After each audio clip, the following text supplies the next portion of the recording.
All right. This is going out for Dougie. Dougie, your mom was telling me, some questions you had about religion, about what's going on right now with like the Methodist Church and how all that goes. And I decided to just make this video just for you. And essentially, let's see. Well, I might put it on one of my channels. Anyway, um, what I want to do is just kind of give it to you this way because I know that you might not want to read a lot of articles or whatever, and each one kind of steps into another. So um, I'm going to just basically give you a little summary of how church history is working, and then talk about what's going on with the Methodist and all that kind of stuff. So basically, with church history, everybody, let's say, like after the New Testament's done written, um, everybody was separated into different congregations.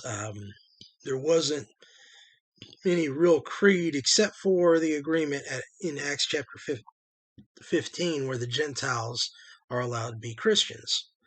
And what happens is, of course, they get persecuted very early on, and then what happens after that is you have some different offshoots.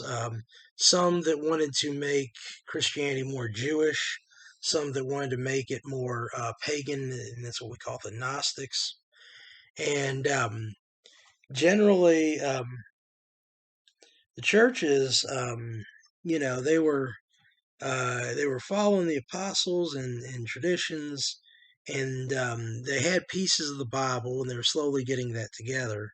But they were under a lot of persecution, so it was hard to get everything together. So they went through a lot of waves of persecution, and about 300 years into it, um, there is a Roman emperor named Constantine, and he takes over the Roman Empire, and he changes everything. First, he helps get the Nicene Creed made, and while he was doing that, he also helped organize things to make sure that people were believing in the Trinity and in the New Testament.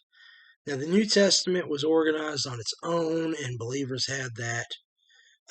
But generally, because I'm just getting this kind of vague, okay? But generally, Constantine was making the new Roman Empire. And, what would happen with these empires is they would all have the same religion and all the same laws and all this kind of stuff. And so, like you think about Daniel, where it talked about Nebuchadnezzar and Babylon, and then it talks about the Persian Empire and the Greek Empire and then the Roman Empire. So now we have that, and it talks about the Roman Empire having like clay mixed with iron. And so that's symbolic of believers mixed with unbelievers. And the Roman Empire, once it had become Catholic, was like that. It was a mixture of believers and unbelievers, and the churches became very powerful. And when they got very powerful, they get very spoiled. And while that's going on, believers who didn't go along with this would get marginalized, and then they would get persecuted. And so there was a lot of people who were Christians, who were not part of Catholicism, the Albigenses, the Valdenses, the Coldes, the Lollards, just all sorts of groups like that. And so while that's all going on, you had people who were what we would call heretical, who did have crazy beliefs, and then you had Christians who just weren't Catholic, but they were all lumped together, and they would get persecuted and put through the Inquisition. Now, um, regular society would then just become Catholic, and the Catholics were more biblical then than they are now, but they still weren't right, because they had a man ruling. And about 70 years after Constantine was gone, there was a guy named Damasus, and he became the first pope.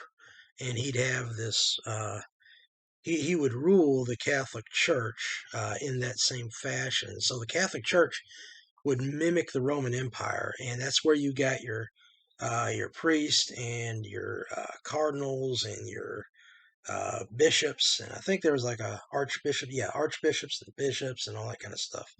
And it was all based on the way the Roman government would work. Okay, and they slowly became more and more pagan, and they had their pagan holidays and pagan feast and worship. They'd worship these statues. They would call them saints, but some of them were the same statues that they would call other gods. Like I once saw a statue of the goddess Hera, and it was renamed Mary, or Zeus, and it was renamed Peter. So they would do a lot of the old paganism with that system.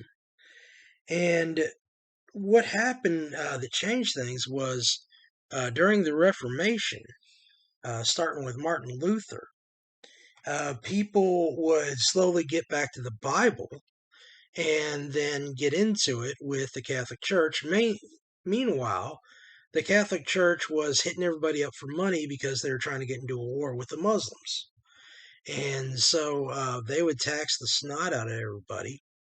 And Martin Luther was a guy who was a Catholic monk, and they became a Catholic theologian. And he was one of the top theologians in Germany. And he made good friends with the prince. And, the prince was getting tired of the Roman Catholic Church. And this is a long story, so I'm just cutting it short. Basically, they tried to do away with Luther. They excommunicated him. But the prince helped out, and they established the first Protestant church. And so the Protestants were coming out of Catholicism, unlike those Waldenses and all those kind of people. They were coming out of the church. And basically, they didn't want to go the same way. So they established national churches and stuff. And so first Luther came out, and then Calvin, um, he started a group in France. Ulrich Zwingli started a group in Switzerland. But Switzerland had these Anabaptists, and the Anabaptists are just like the Waldenses who also lived in Swiss. So, But basically, as they got out of the Catholic Church, they would get a little bit more and a little bit more biblical. And, Lutherans to us look a lot like Catholics because they were the first ones to get out of it.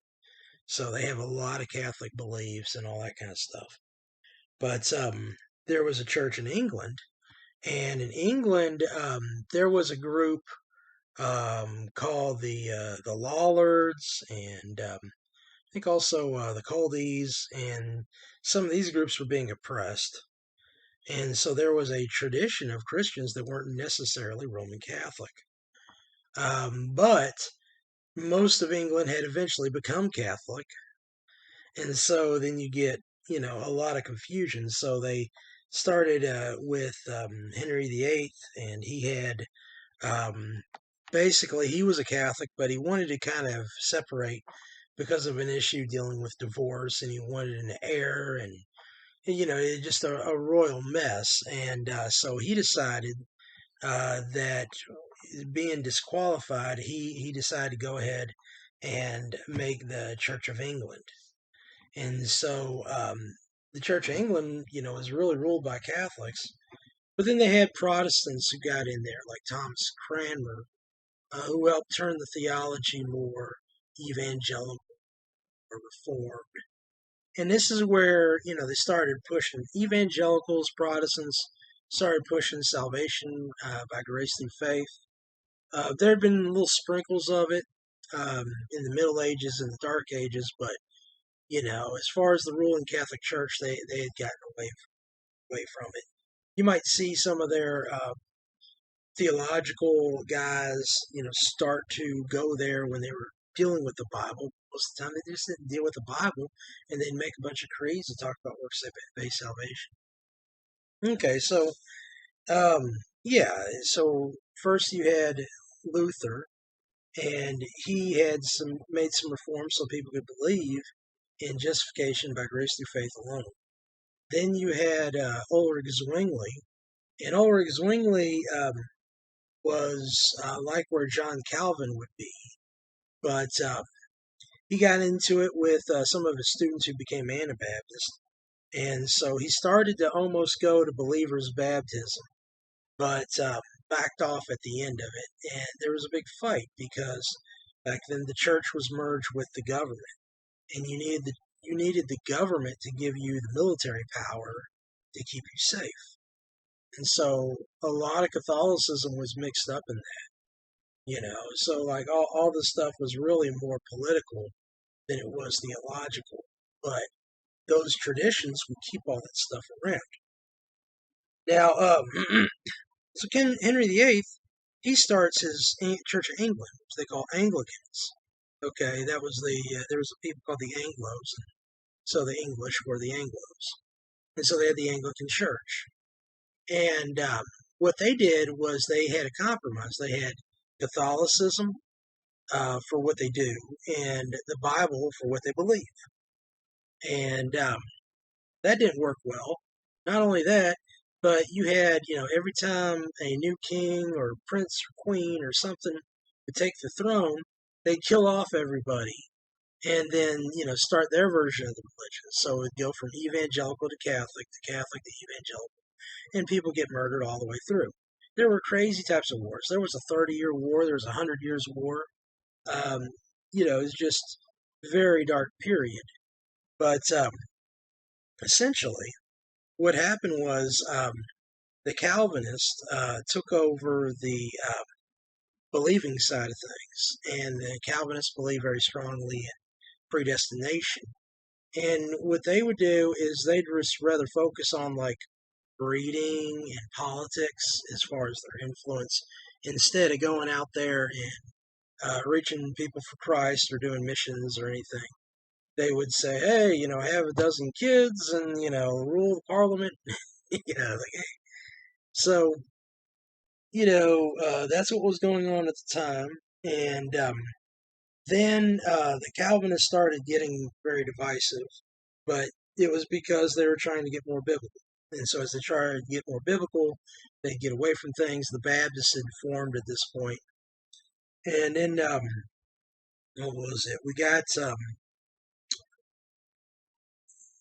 all these groups there that were separatists, and they start getting away from the Church of England. The only problem is that as all these evangelicals started getting out of the Church of England, the Church of England became less and less believing. And they all believed in like God and predestination. They started believing in philosophy. And so by the time of the 1700s, most of the Anglicans were what we call deists. So the Anglicans turned into deists who just believed in a creator and that we get morality from the Bible.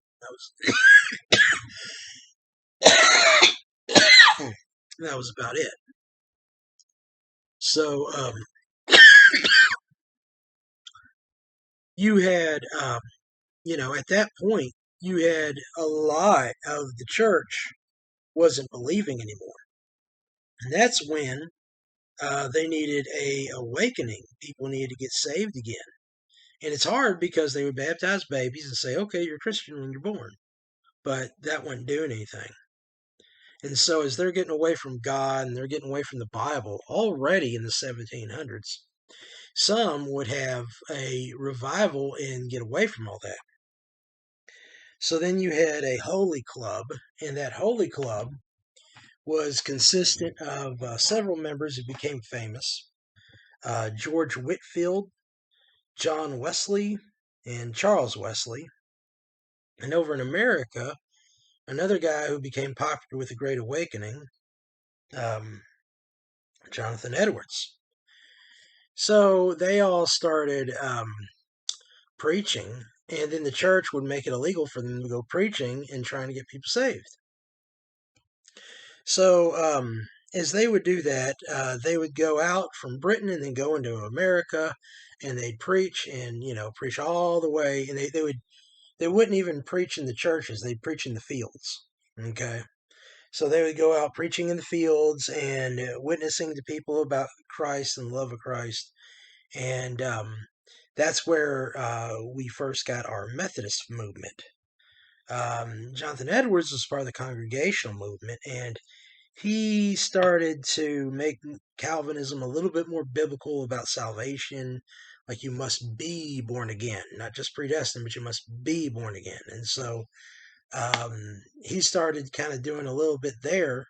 He was a very intellectual guy, but his church was already falling apart. It was called the Congregational Church, and basically they were democratically ruled, but they still baptized babies, and so they would have people who were never converted to Christ becoming part of the church or running the church democratically. So if they're not born again and they're running democratically, once again, those churches are falling apart, and they started disbelieving in the Trinity and salvation, and they became what we call Unitarians. Jonathan Edwards himself, he had some revivals, he was real influential, but he didn't have big revivals, and then he did a lot of intellectual things, and he helped start a seminary for, helping preachers. And guess what happened to that seminary? Turned into Harvard. Okay. So he was the first president of Harvard, and you know, that that group fell apart too. Okay, so anyhow, you had these guys though, and you know, they were part of the Church of England, but they really didn't want to be a denomination. Okay, John Wesley did not want to be a denomination; he just wanted to preach the gospel. And they had all these revivals, and they started being called Methodists. They're the ones who started doing personal Bible studies at home and stuff like that. And as they started doing that, um, Wesley in America had a lot of followers. They were starting to get more popular. And one of his disciples, a guy named Francis Asbury, he decided to go ahead and start the Methodist Church. People think John Wesley started. No, he did not start it. He did not like it. He didn't want this thing to be formed. Well, anyhow, but I mean, he wasn't gonna go to war with him or anything. But still, he was just like, no. So basically, you had this Catholic Church and the Anglican Church, and then that became part of the Methodist Church. And so the denominations, they would own their churches. Okay. And these bishops would rule over several churches at a time. This was going along with the Anglicans, and the Anglicans, became very liberal, and the Methodists, they would start these schools. But like the diehard Wesleyans, they didn't like the academics, and they decided to get away from it. They decided to focus on prayer and spirituality. But while they focused on that, these groups would become liberals, and they would deny all the miracles of the Bible and all that kind of stuff. So they helped their group out, but they didn't, because the problem was still there. And so the Anglican Church, most of your Anglicans, I mean most of them, are not born again Christians. Okay, they don't believe in Jesus personally. They don't believe in the miracles of the Bible. They just have these set beliefs, and they have a philosophy about helping out poor people and all that kind of stuff. That's what they use it for. Meanwhile, some of the Wesleyans would leave the Methodist Church. So you have like the Wesleyan Church, the Nazarenes, a couple others, but basically what was going on is that the structure would just kill off the spirit. So the United Methodist Church right now, they're a byproduct of that, and slowly but surely they would let stuff happen. Now there are some Methodist churches that are really good.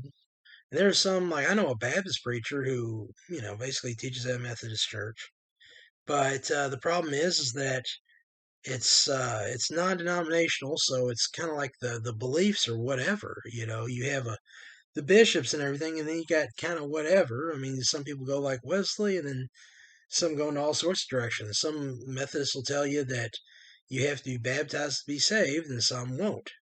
Some of them say you don't even have to be baptized at all. I mean, it's just every edge of the spectrum as far as beliefs, but they have this Catholic thing going on. So that's what made the Methodists go in a liberal direction. It's crazy because Wesley himself, he's part of the Holy Club, and they started the Holiness movement. And the whole movement was based on personal holiness. So how did that turn into let's accept everything under the sun? Well, they started getting into social gospel. Like Hillary Clinton, she's a Methodist, very strong Methodist, but obviously she's liberal. I doubt she. Oh, she's actually said that her works will help her to get to heaven. So I mean, I don't believe that she'll be saved, but nevertheless. And I mean, when I say that, I don't know, but what, somebody's belief systems. I wouldn't call her a Christian. I'd be sure of that. But anyhow, so yeah, all that stuff is going on, and so the homosexuality movement. I mean, it's long taken over the Anglicans, and now they're taking over the Methodist, and now what they're doing is they're making it like a rule. So there are Methodist churches that are being crushed right now. There is a Methodist church that's near where I preach, and it got closed down just this other week. And I think there's another one that's going to be after that. So, I mean, that's just what they're doing. And that's the real issue of like having a biblical church is that you don't, the more biblical your church is, the more it gets protected from that stuff.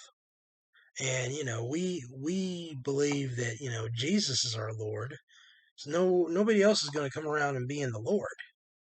A bishop needs to, he can be the head pastor or whatever, but he can't be sitting there and saying, okay, well, somebody over in this city, this is the way you're going to think and do or act. No, none of that. A church in the New Testament is going to believe in Jesus as the head of the church. And there are places and offices and stuff like that when it comes to pastors, when it comes to deacons. And I think elders are not always pastors, personally. But nevertheless, yeah, I mean, obviously there are people who minister with certain authorities, but those authorities don't run your life. Jesus runs your life. And so, we look to Scripture as our final authority and not the ways of man or some sort of, confession or whatever. A confession can be good to kind of set straight, okay, what do you believe? What do I believe? How do we get along together? But as far as like, hey, let me replace the Bible and say I've got the new rule book, no, you know. So I just wanted to kind of like go ahead and answer this stuff with you because I've got lots of articles that I've written. I've got lots of videos and everything, but I figure I just kind of do this. She told me I know I'm not sleeping well tonight anyway. So, all right, brother. Uh, I'll see you when I see you.